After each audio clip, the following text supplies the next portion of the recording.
Bharatiya Janata party और कांग्रेस पूरे जोर शोर से तैयारी में जुटी हुई है। बीजेपी ने बृहस्पतिवार को उम्मीदवारों की तीसरी लिस्ट जारी की है। तीसरी लिस्ट में बीजेपी ने कुल 58 उम्मीदवारों को जगह दी है।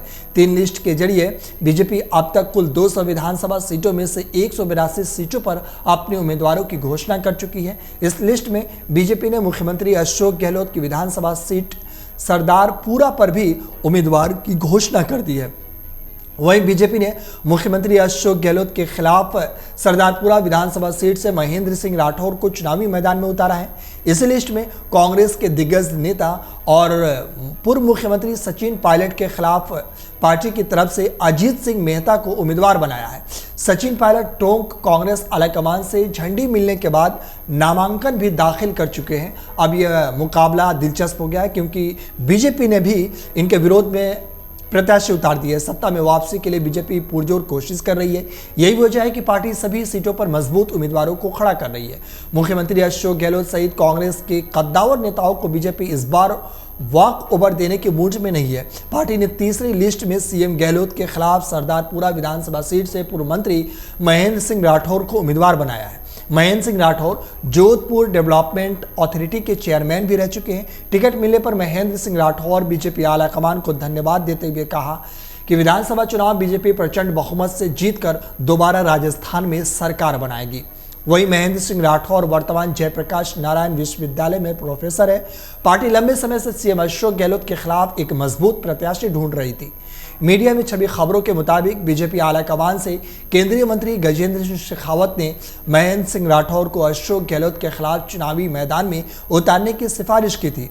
इससे पहले उम्मीद जताई जा रही थी कि यहां से खुद राजेंद्र सिंह शेखावत मुख्यमंत्री अशोक गहलोत के खिलाफ चुनाव लड़ेंगे, लेकिन ऐसा नहीं हुआ और उन्होंने दूसरी प्रत्याशी लाकर अशोक गहलोत के सामने खड़ा कर दिया। पूर्व मुख्यमंत्री सचिन पायलट के खिलाफ चुनावी ताल ठोकने वाले अजीत सिंह मेहता पूर्व में टोंक से ही विधायक रह चुके हैं। वो वर्तमान में बीजेपी के प्रवक्ता है।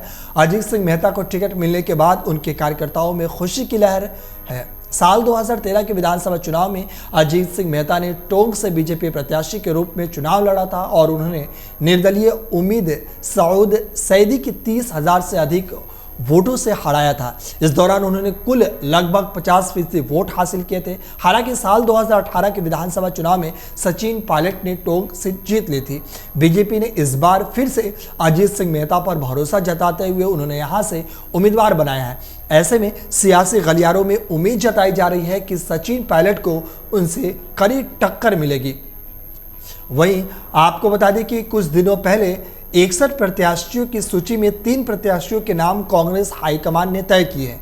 इनमें से पहला नाम धीरज गुर्जर का है, जो गांधी परिवार के काफी नजदीक माने जाते हैं। वे अक्सर प्रियंका गांधी के साथ रहते हैं। राहुल गांधी के भी विश्वास पात्रों में माने जाते हैं। पार्टी ने उन्हें भीलवाड़ा जिले की सहाजपुर सीट से प्रत्याशी घोषित किया है। दूसरा नाम गौरव वल्लभ है, जो पार्टी के राष्ट्रीय सचिव है।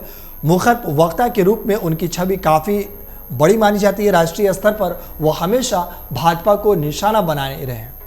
अगर आप ये वीडियो YouTube पर देख रहे हैं तो हमारे चैनल को सब्सक्राइब करें और बेल आइकन को दबाना ना भूलें। अगर आप Facebook पर ये वीडियो देख रहे हैं तो हमारे पेज को लाइक करें।